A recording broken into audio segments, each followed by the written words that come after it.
السميع العليم من الشيطان اللعين الرجيم بسم الله الرحمن الرحيم الحمد لله رب العالمين والصلاة والسلام على سيد الأنبياء والمرسلين سيدنا ونبينا وشفيع المذنبين أبي القاسم محمد أهل بيته الطيبين الطاهرين المعصومين أما بعد فقد قال الله سبحانه تبارك وتعالى في كتابه المبين وهو أصدق القائلين إن كنتم في ريب مما نزلنا على عبدنا فأتوا بسورة من مثله وادعوا شهداءكم من دون الله إن كنتم صادقين صلوات بھیج دیں محمد آیہ کریمہ مشہور و معروف آیہ کریمہ ہے جس میں اعلان ہو رہا ہے کہ ان کنتم فی ریب مما نزلنا علی عبدنا. قرآن مجید کے سلسلے میں اعلان ہو رہا ہے اور قرآن مجید جو ہے وہ چیلنج کر رہا ہے، اللہ کی طرف سے چیلنج ہو رہا ہے کہ اگر تمہیں یہ شک ہے کہ قرآن اللہ کی کتاب نہیں ہے اور تمہیں یہ خیال ہو رہا ہے کہ انہوں نے خود بنا کر پیش کر دی ہے، تو اب قرآن نے چیلنج کیا ہے کہ تم ایسے ہی ایک سورہ بنا کر لے آؤ، ایک ایسے ہی سورہ بنا کر لے آؤ. قرآن کا چیلنج ہے. کبھی کہا گیا کہ پورے قرآن کے جواب لے آؤ، جب پورے قرآن کے جواب نہیں آ سکا تو چیلنج کو گھٹایا گیا اور کم کیا گیا. اگر پورے قرآن کے جواب نہیں لا سکتے تو 10 سوروں کا جواب لے آؤ. جب 10 سوروں کا جواب بھی نہیں آ سکا تو چیلنج کو اور کم کر دیا، چیلنج کو اور گھٹا دیا. اگر 10 سوروں کا جواب نہیں لا سکتے تو ایک ہی سورے کا جواب لے آؤ.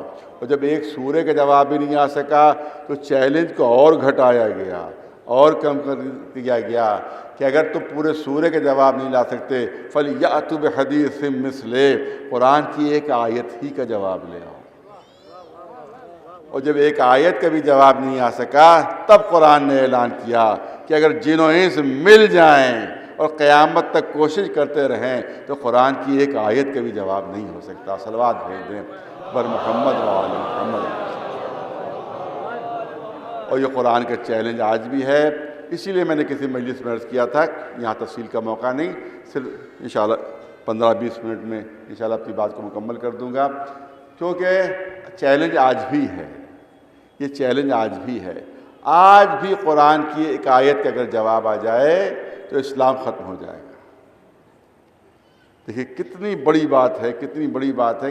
اسلام ختم ہو جائے گا، دین ختم ہو جائے گا اگر قرآن کی ایک آیت کا بھی جواب آج کل پرسوں 10 سال بعد 30 سال بعد 50 سال بعد قرآن کی ایک آیت کا بھی جواب آ جائے تو قرآن کا دعویٰ غلط ہو جائے گا، تو قرآن الہی کتاب نہیں رہے گا. جب قرآن اللہ کی کتاب نہیں رہے گا تو رسول اللہ کے رسول نہیں رہیں گے. جب رسول اللہ کے رسول نہیں رہیں گے تو اسلام اللہ کا دین نہیں رہے گا. مسلمانوں کو کوئی اور دین اختیار کرنا پڑے گا. دیکھیے اتنی اہم بات ہے، اتنی اہم بات ہے کہ ایک آیت کا بھی اگر جواب آ جائے تو مسلمانوں کو کوئی اور دین، کوئی اور مذہب ڈھونڈنا پڑے گا، کیونکہ قرآن کی سچائی ختم ہو جائے گی، رسول کی رسالت ختم ہو جائے گی، اسلام کی حقانیت ختم ہو جائے گی. یہ ہے معاملہ. لیکن پر توجہ چاہوں گا، میں نے کہا زیادہ وقت نہیں لینا، لیکن بمباریاں کی جا رہی ہیں، ایٹم بم کی دھمکی دی جا رہی ہے، امریکن بحری بیڑے کی دھمکی دی جا رہی ہے. کسی دھمکی دینے کی ضرورت ہی نہیں ہے، کسی بحری بیڑے کی ضرورت ہی نہیں ہے. ایک چھوٹے سے کاغذ کے اوپر قرآن کی ایک آیت کا جواب لے آؤ، تمہیں نہ ایٹم بم کی ضرورت پڑے گی، نہ تمہیں ہائیڈروجن بم کی ضرورت پڑے گی، نہ تمہیں بمباری کی دھمکی دینے کی ضرورت پڑے گی، نہ کسی امریکن بحری بیڑے کی ضرورت پڑے گی. اسلام تو خود بخود ختم ہو جائے گا. بہت توجہ رہے، اسلام تو خود بخود ختم ہو جائے گا. لیکن ایٹم بم کی دھمکی دینا، ہائیڈروجن بم کی دھمکی دینا، بمباریوں کی دھمکی دینا، لشکر کشی کی دھمکی دینا اور امریکن بحری بیڑے کی دھمکی دینا خود اس بات کی دلیل ہے کہ اگر جواب لا سکتے ہوتے تو جواب لے آتے. یہ دھمکیاں خود اس بات کی دلیل ہیں کہ باطل آج تک قرآن کے سامنے اعلان شکست کر رہا ہے. ایک صلوات بھیجے برناواز. آج تک اعلان شکست کر رہا ہے.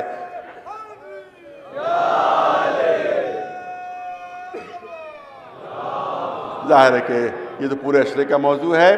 اشرا ظاہر ہے کہ ختم ہو چکا. چند جملے آپ کے سامنے عرض کرنا ہے. آپ دیکھیں 7ویں امام موسیٰ کاظم علیہ السلام سے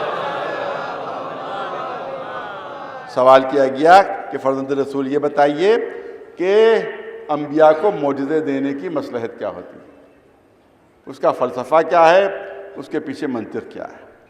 تو 7ویں امام نے جواب دیا کہ جس زمانے میں زمانے والوں کو اپنے جس کمال کے اوپر, اپنی جس صفت پر سب سے زیادہ غرور ہوتا ہے, تو اس غرور کو توڑنے کے لیے, اس ناز کو توڑنے کے لیے اس زمانے کے نبی کو ویسے ہی معجزہ دیا جاتا ہے تاکہ زمانے والوں کا غرور ٹوٹ جائے. زمانے والے جس چیز پر ناز کر رہے ہوں وہ غرور, وہ ناز ان کا ٹوٹ جائے. اسی لیے جناب موسیٰ کے زمانے میں جادوگری کا زور تھا تو ان کو عصا کا معجزہ دیا گیا, ید بیضا کا معجزہ دیا گیا. جناب عیسیٰ کے زمانے میں طبابت اور حکمت کا زور تھا تو ان کو دم عیسوی دیا گیا کہ پھونک مارتے ہی مردہ زندہ ہو جاتا تھا. جن مریضوں کو کوئی ٹھیک نہیں کر پاتا تھا جناب عیسیٰ ان کو صحیح کر دیتے تھے, ان کو شفا ہو جاتی تھی. اب سوال یہ ہوتا ہے کہ حضور سرور کائنات محمد مصطفیٰ صلی اللہ علیہ وسلم ان کے زمانے میں عرب والوں کو کس چیز پر سب سے زیادہ ناز تھا, سب سے زیادہ غرور تھا؟ تو بالکل زبازد ہے. کوئی بھی نوجوان کہہ دے گا کہ اس زمانے میں عرب والوں کو اپنی زبادانی پر بڑا ناز تھا, اپنی فصاحت و بلاغت پر بڑا غرور تھا, بڑا غرہ تھا, تو ان کے فصاحت و بلاغت کے توڑ کے لیے, ان کی زبادانی کے توڑ کے لیے قدرت نے رسول اللہ کو قرآن مجید فصاحت و بلاغت کا معجزہ بنا کر دیا. فصاحت و بلاغت کا معجزہ تاکہ ان کا غرور ٹوٹ سکے. بہت توجہ رہے, تاکہ ان کا غرور ٹوٹ جائے, ان کا ناز ٹوٹ جائے. صرف چھوٹا سا, سب سے چھوٹا سورہ, قرآن مجید کا سب سے مختصر سورہ کہ جب کعبے میں آویزہ کیا گیا تو وہاں 7 طویل ترین قصیدے موجود تھے جن پر عرب والے ناز کیا کرتے تھے, فخر کیا کرتے تھے. جب قرآن کا سب سے چھوٹا سورہ کعبے میں آویزہ کیا گیا تو تمام شاعروں نے اپنے سارے قصیدے اتار لیے کہ ہمارے قصیدے اس چھوٹے سے سورے کا مقابلہ نہیں کر سکتے. ما ھذا کلام البشر, یہ کسی بشر کا کلام ہی نہیں ہے. اس کا مطلب ہے کہ قرآن مجید کے ذریعے سے جو ان کا غرور تھا فصاحت و بلاغت کا وہ توڑ دیا قرآن مجید نے. مگر یہاں پر جو عرض کرنا ہے مجھے وہ یہ عرض کرنا ہے کہ عرب والوں کو صرف اپنی فصاحت و بلاغت ہی پر ناز نہیں تھا, بلکہ ایک صفت اور بھی تھی, ایک کمال اور بھی تھا کہ جس پر عرب والے بہت غرور کرتے تھے, بہت غرہ تھا, بڑا ناز تھا. جہاں اپنی فصاحت و بلاغت پر ناز تھا وہاں اپنی بہادری اور شجاعت پر بھی عرب والوں کو بڑا غرور تھا, بڑا ناز تھا. اگر صرف قرآن بطور معجزہ دیا گیا ہوتا تو عرب قیامت تک فخر کرتے رہتے کہ فصاحت و بلاغت کا تو جواب ہو گیا مگر ہماری بہادری اور شجاعت کا کوئی توڑ نہ ہو سکا. لہذا رسول کو 2 معجزے دیے گئے, ایک معجزہ وہ جو فصاحت و بلاغت کا توڑ کرے, دوسرا معجزہ وہ جو شجاعت کا جواب ہو. فرق یہ رکھا کہ جو فصاحت و بلاغت کا معجزہ تھا وہ قلب پر نازل ہو رہا تھا, جو شجاعت کا معجزہ تھا وہ آغوش میں اتر رہا تھا. ایک صلوات بھیج دیں مولانا آواز.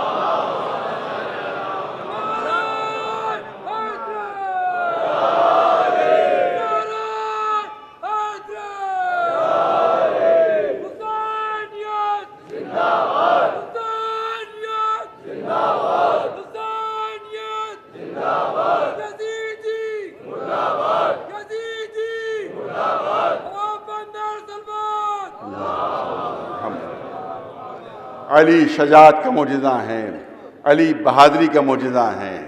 اور آپ یاد رکھیں کہ کائنات میں علی سے بڑھ کر کوئی بہادر نہیں, کائنات میں علی سے بڑھ کر کوئی شجاع نہیں. پر جلدی سے میں نے کہا آپ نے جتنا وعدہ کیا انشاءاللہ اسی محدود وقت میں اپنی بات کو مکمل کرنا ہے. آپ دیکھیں, میں بچوں جوانوں سے خطاب کر رہا ہوں کہ آپ دیکھیں پرانے زمانے میں جو سارے پہلوانوں کو ہرا دیتا تھا, آج سے 70-80 سال پہلے کی بات ہے، کتابوں میں آپ پڑھ لیں گے کہ جو دنیا کے سارے پہلوانوں کو ہرا دیتا تھا اس کو رستم زماں کا لقب ملتا تھا۔ رستم زماں، سارے دنیا کے پہلوانوں کو ہرا دیا، رستم زماں۔ آج جو دنیا کے سارے پہلوانوں کو ہرا دے اس کو کیا کہا جاتا ہے؟ بھئی وہ ہمارے بچے ہی بتا پائیں گے، وہ ہمیں نہیں معلوم۔ ورلڈ چیمپئن کہا جاتا ہے، کیا کہا جاتا ہے، کیا کہا جاتا ہے نہیں، لیکن پہلے زمانے کے آج سے 80 سال پہلے جو تاریخ میں موجود ہے، جو دنیا کے سارے پہلوانوں کو ہرا دے اسے رستم زماں کہتے تھے۔ بہت توجہ رہے۔ اب دیکھیے یہاں کے، اگر کسی نے رستم زماں کو چیلنج کر دیا کہ میں تم سے مقابلہ کروں گا، میں تم سے مقابلہ کروں گا، اور بغیر مقابلہ کیے بھاگ گیا، بغیر مقابلہ کیے راہ فرار اختیار کی، یا مقابلہ کیا بھی تو پہلے ہی داؤں میں چت ہو گیا۔ رستم زماں کے مقابلے پر جب آیا تو یا تو پہلے ہی داؤں میں چت ہو گیا یا پہلے ہی بھاگ لیا، مقابلہ ہی نہیں کیا۔ تو مجھے اتنا بتائیے، کیا یہ بھاگنے والا پہلوان، یہ فراری پہلوان، یہ یا شکست کھانے والا پہلوان کیا کبھی فخریہ کہے گا؟ کبھی فخریہ کہے گا فخر سے کہ کیا عمدہ بھاگا؟ بہت توجہ ہے، کیا عمدہ بھاگا اور کتنا اچھا ہارا؟ کبھی نہیں کہے گا وہ، بلکہ وہ ذلت محسوس کرے گا، اپنے کو ذلیل محسوس کرے گا، اپنے کو حقیر محسوس کرے گا، اور اس کی کوشش یہ ہوگی کہ اس ہار اور اس فرار کی کبھی تذکرہ ہی نہ ہو، کیونکہ وہ اپنے کو ذلیل محسوس کر رہا ہے۔ اگرچہ دنیا کے سب سے بڑے پہلوان کے سامنے سے بھاگا ہے، اگرچہ دنیا کے سب سے بڑے پہلوان سے ہارا ہے، مگر اپنی ہار کو کبھی فخریہ نہیں بیان کرے گا، اپنے فرار کو کبھی فخریہ بیان نہیں کرے گا کہ کیا عمدہ ہارا اور کیا اچھا بھاگا، بلکہ ہمیشہ اپنے کو ذلیل اور حقیر محسوس کرے گا۔ یہ ہے دنیا کے بڑے بڑے پہلوانوں کی بہادری کا معیار۔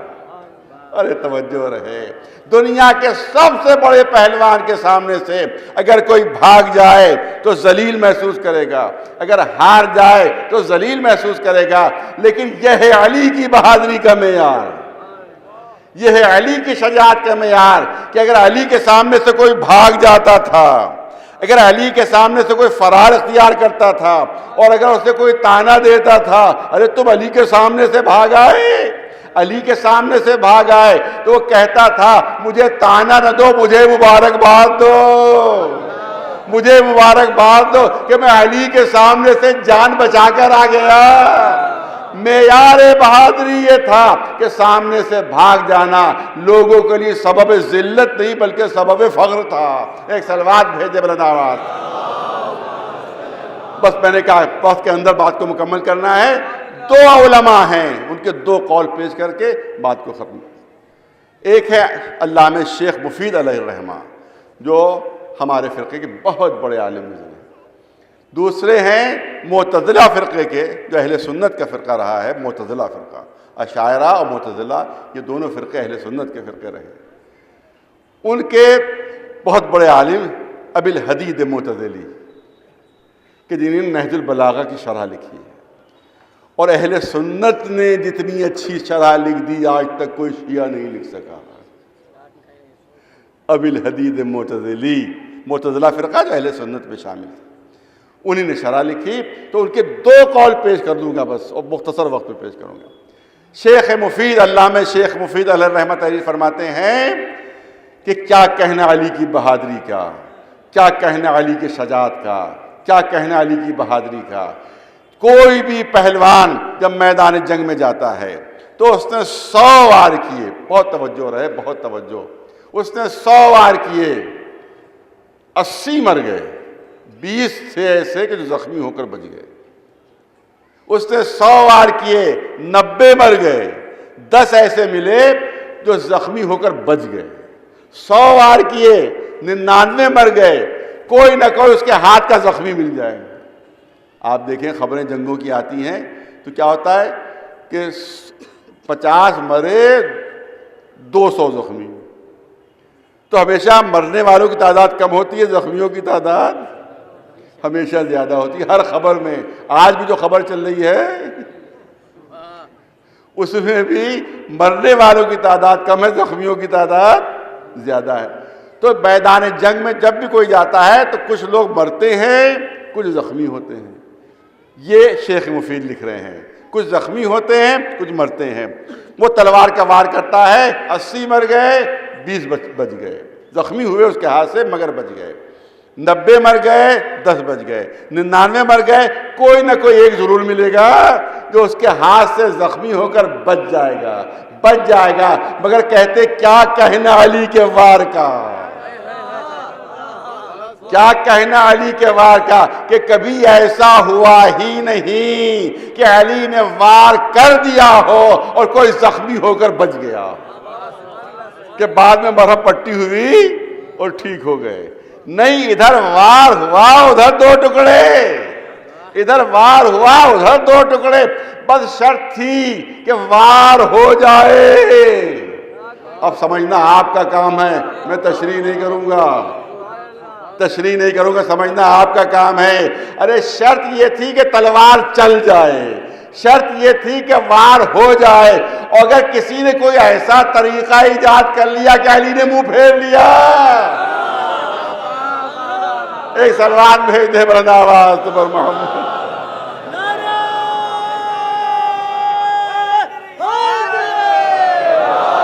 تاریخ میں علی سے بچنے کے لیے نئے نئے طریقے لوگ ایجاد کرتے تھے۔ تو اگر کسی نے کوئی ایسا طریقہ ایجاد کر لیا کہ علی نے منہ پھیر لیا اور وہ بھاگ لیا اٹھ کے، تب تو بچ جائے گا۔ لیکن اگر وار ہو گیا تو سوائے 2 ٹکڑے ہونے کا اور کوئی نتیجہ نہیں۔ صلوات بھیجے بر محمد وآلہ۔ بس آخری جز پوری توجہ رہے۔ ابی الحدید معتزلی وہ لکھتے ہیں کہ کیا کہنا علی کی بہادری، علی شجاعت کا معجزہ، اسی کے لیے پیش کر رہا ہوں۔ کیا کہنا علی کی بہادری کا، کیا کہنا علی کی شجاعت کا۔ علی کی بہادری اور شجاعت ایسی ہے کہ دنیا کے بڑے سے بڑے پہلوان کی زبان پر علی کی بہادری نے تالے لگا دیے۔ کوئی اپنی شجاعت کے فسانے علی کے سامنے نہیں سنا سکتا۔ وہ کہتے ہیں کہ جو بھی کوئی میدان جنگ میں بہادر یا پہلوان جاتا ہے، فرض کیجئے اس کے ہاتھ میں تلوار ہے، مقابلے پر دشمن آیا، تب اس کی کوشش یہ ہوتی ہے کہ دشمن کے جسم کے کسی بھی حصے پر تلوار کا وار لگ جائے، سر پر لگ جائے، گردن پر لگ جائے، ہاتھ پر لگ جائے، سینے پر لگ جائے، کمر پر لگ جائے، پیر پر لگ جائے، دشمن کے جسم کے کسی بھی حصے پر تلوار کا وار لگ جائے۔ مگر ابی الحدید کہتے ہیں کہ کیا کہنا علی کا کہ 80 سے زیادہ جنگیں لڑی اور 10,000 سے زیادہ دشمنوں کو قتل کیا۔ ابی الحدید لکھ رہے ہیں 80 سے زیادہ جنگیں لڑی اور 10,000 سے زیادہ دشمنوں کو قتل کیا، مگر کبھی 2 رخوں کے علاوہ تیسرے رخ پر تلوار نہیں چلائی۔ 2 رخوں کے علاوہ کبھی تیسرے رخ پر تلوار نہیں چلائی۔ یا سر پر مارتے تھے اور برابر کے 2 ٹکڑے، یا کمر پر مارتے تھے اور برابر کے 2 ٹکڑے، یا سر پر مارتے تھے برابر کے 2 ٹکڑے، یا کمر پر مارتے تھے اور برابر کے 2 ٹکڑے۔ اب ابی الحدید لکھتے ہیں کہ میں اس علی کی کیا تعریف کروں، اس علی کی کیا مدح کروں کہ میدان جنگ میں بھی اس نے عدالت کے دامن کو ہاتھ سے جانے نہیں دیا، دشمن کو بھی بانٹتے تھے تو برابر سے بانٹتے تھے۔ ایک صلوات بلند آواز بر محمد والے، ایک صلوات بلند آواز بر محمد والے۔ بات مکمل ہو گئی، اب توجہ رکھیں۔ پڑھا لکھا مجمع میرے سامنے ہے، صاحبان فہم سامنے، علماء سامنے ہیں۔ اصل بہادری یہ نہیں ہے کہ بڑے بڑے پہلوانوں کو مار دیا جائے، اصل شجاعت یہ نہیں ہے کہ بڑے بڑے لشکروں کو زیر کر لیا جائے۔ یہ ادنا درجے کی بہادری ہے، یہ کمتر درجے کی بہادری ہے۔ بڑے درجے کی بہادری کیا ہے؟ بڑے درجے کی بہادری یہ ہے کہ اپنے نفس پر قابو ہو، اپنے جذبات پر قابو ہو، قوت صبر کا مظاہرہ ہو، قوت برداشت کا مظاہرہ ہو، قوت بازو کا مظاہرہ چھوٹے درجے کی بہادری ہے، قوت برداشت کا مظاہرہ بڑے درجے کی بہادری ہے۔ بڑے درجے کی بہادری ہے۔ مگر یہاں پر بھی مولا علی کی شخصیت کا معجزہ سامنے آتا ہے کہ دونوں بہادریوں کی معراج ایک ہی موقع پر پیش کر دی۔ ارے توجہ، دونوں بہادریوں کی معراج ایک ہی موقع پر پیش کر دی۔ ایک بہادری قوت بازو کی، ایک بہادری قوت برداشت کی۔ علی نے دونوں کی معراج ایک ہی موقع پر پیش کر دی۔ دنیا کے سب سے بڑے پہلوان عمرو ابن عبد ود کو زیر کر کے بتایا کہ اگر قوت بازو کا نام بہادری ہے تو اس میں بھی مجھ سے کوئی بڑھ کر نہیں، اور جب وہ گستاخی کرتا ہے تو سینے سے اتر کر ٹہل کر بتایا کہ اگر قوت برداشت کا نام بہادری ہے تو اس میں بھی معراج پر فائز۔ ایک صلوات پر اللہ واسطہ پر محمد وآلہ۔ تو حقیقی شجاعت کیا ہے، حقیقی بہادری کیا ہے؟ قوت برداشت اور قوت صبر کا مظاہرہ کرنا۔ اسی بہادری کا مظاہرہ کربلا کے میدان میں جناب عباس نے فرمایا تھا۔ قوت بازو کا مظاہرہ نہیں کیا تھا۔ اگر قوت بازو کا مظاہرہ کر دیا ہوتا تو یزیدیوں میں ایک بھی نہ بچتا، پھر جو مقصد حسین تھا وہ ختم ہو جاتا، جو امام حسین کی شہادت کا مقصد تھا وہ مقصد ہی ختم ہو جاتا۔ اس لیے جناب عباس کو لوگ کہتے کیوں لڑنے کی اجازت رہی نہیں؟ اگر اجازت دے دیتے تو کربلا کا رزلٹ ہی کچھ اور ہوتا، کربلا کا نتیجہ ہی کچھ اور ہوتا۔ مولا علی کا قول شاید میں نے کبھی پیش کیا تھا کہ دیکھو مولا علی نے فرمایا تھا کہ 3 شخصیتوں کو کبھی ایک جنگ میں جمع نہ کرنا، ایک جنگ میں جمع نہ کرنا۔ 3 شخصیتیں کون؟ کہا جناب مسلم، جناب عباس اور محمد حنفیہ۔ مولا کا قول تھا کہ ایک جنگ میں، ایک لڑائی میں ان تینوں کو کبھی جمع نہ کرنا، ورنہ روئے زمین پر کوئی انسان باقی نہیں بچے گا۔ اگر تینوں کو ایک جنگ میں جمع کر دیا، اسی پر مولا نے عمل کیا، محمد حنفیہ کو مدینے چھوڑ دیا، جناب مسلم کو کوفے اکیلے بھیج دیا ہے، اور کربلا کے میدان میں عباس کو جنگ کی اجازت نہیں دی۔ لیکن میں نے کہا حقیقی شجاعت ہے قوت صبر، حقیقی شجاعت ہے قوت برداشت کا مظاہرہ کرنا، اور اسی بہادری کی معراج کو جناب عباس نے کربلا کے میدان میں دکھایا ہے کہ مولا کی اجازت نہیں ہے تو مجھے یقین ہے کہ تلوار کے قبضے پر ہاتھ جانا کیسا۔ عباس نے تلوار کو نظر بھر کے دیکھا بھی نہیں ہوگا کہ مولا کی اجازت نہیں ہے، آقا کی اجازت نہیں ہے۔ کون عباس ایسے وفادار کہ دنیا میں کوئی ایسا وفادار ملے گا، کوئی ایسا جانثار کربلا میں نہیں ملے گا۔ بس ایک چھوٹا سا واقعہ سن لیجیے۔ آپ دیکھیں کمسنی کا عالم ہے جناب عباس کی۔ امام نے پانی طلب کیا، جناب عباس دوڑتے ہوئے پانی لے کر پہنچے۔ جیسے امام حسین نے منظر دیکھا کہا اے عباس، ابھی تو میں نے جیسے ہی تم کو پکارا ویسے ہی تم پانی لے کر آ گئے، ایک وقت ایسا ہوگا میں تمہیں پکار رہا ہوں مگر اے بھیا عباس تم جواب نہیں دو گے۔ کم سنی کا عالم، چھوٹا سا سن، جرأت تو نہیں ہو سکی کہ اپنے آقا سے پوچھیں کہ آقا وہ کون سا دن ہوگا، وہ کون سا موقع ہوگا جب آپ پکار رہے ہوں گے اور میں جواب نہیں دوں گا۔ کم سنی کا عالم تھا، ذہن میں خیال آیا کہ کہیں ایسا نہ ہو کہ میں سو رہا ہوں اور میرا آقا پکارے اور میں سوتا ہوں اور جواب نہ دے پاؤں، لہذا تاریخ کہتی ہے عباس نے بستر پر جانا چھوڑ دیا، عباس نے سونا چھوڑ دیا۔ ایک رات گزری عباس نہیں سوئے کہ کہیں میرا آقا پکارے اور میں جواب نہ دے پاؤں۔ دوسری رات گزری عباس نہیں سوئے، تیسری رات گزری عباس نہیں سوئے۔ تاریخ کہتی ہے کہ 7 راتیں گزر گئیں، عباس نہیں سوئے۔ جناب زینب کی ننھے سے عباس پر نظر پڑی، چھوٹے سے عباس پر نظر پڑی، دیکھا آنکھیں سرخ ہیں، چہرہ زرد ہے، بدن پر تھر تھری ہے۔ اے بھیا عباس یہ تمہارا کیا حال ہو رہا ہے؟ پہلے تو نہیں بتایا، لیکن جب جناب زینب نے اپنے حق کی قسم دی تو پورا واقعہ بیان کر دیا کہ اس طرح سے میرے آقا نے مجھے پکارا تھا، اس طرح سے میں پانی لے کر پہنچا، اور اس طرح سے مولا نے فرمایا کہ ابھی تو میرے پکارنے پر آ گئے ہو، لیکن ایک وقت ہوگا میں تمہیں پکار رہا ہوں گا، مگر تم جواب نہ دو گے تو میں سمجھا کہ کہیں ایسا نہ ہو کہ میں سو رہا ہوں اور میرا آقا مجھے آواز دے اور میں جواب نہ دے پاؤں، اس لیے میں نے بستر پر جانا چھوڑ دیا، میں نے سونا چھوڑ دیا۔ چھوٹے سے عباس کا بازو پکڑے ہوئے جناب زینب امام حسین کے قریب لائیں، اے بھیا آپ نے میرے ننھے سے بھائی سے کیا کہہ دیا ہے کہ 7 دن ہو گئے میرا بھیا سویا نہیں؟ امام حسین نے تڑپ کر کہا، اے بھیا عباس، یہ تمہاری زندگی کا واقعہ نہیں ہے، یہ اس وقت کا واقعہ ہے جب فرات کے کنارے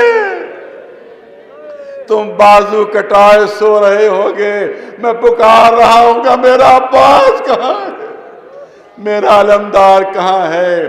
ہاں عزیزانو، آپ مسلسل یہ مسائل سنتے رہے ہیں، زیادہ تفصیل کا موقع نہیں ہے۔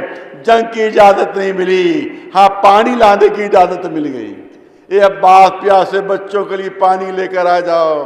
جناب عباس مشق سکینہ بھر کر پلٹے، چاروں طرف سے دشمنوں نے حملہ کیا، چاروں طرف سے حملہ، ایک بازو قلم ہوا، سنتے رہیں تفصیل نہیں پیش کرنا ہے، ایک بازو کٹا، آگے بڑھے، دوسرا بازو کٹا اور آگے بڑھے، مشق پر تیر لگا، سر پر گرد لگا۔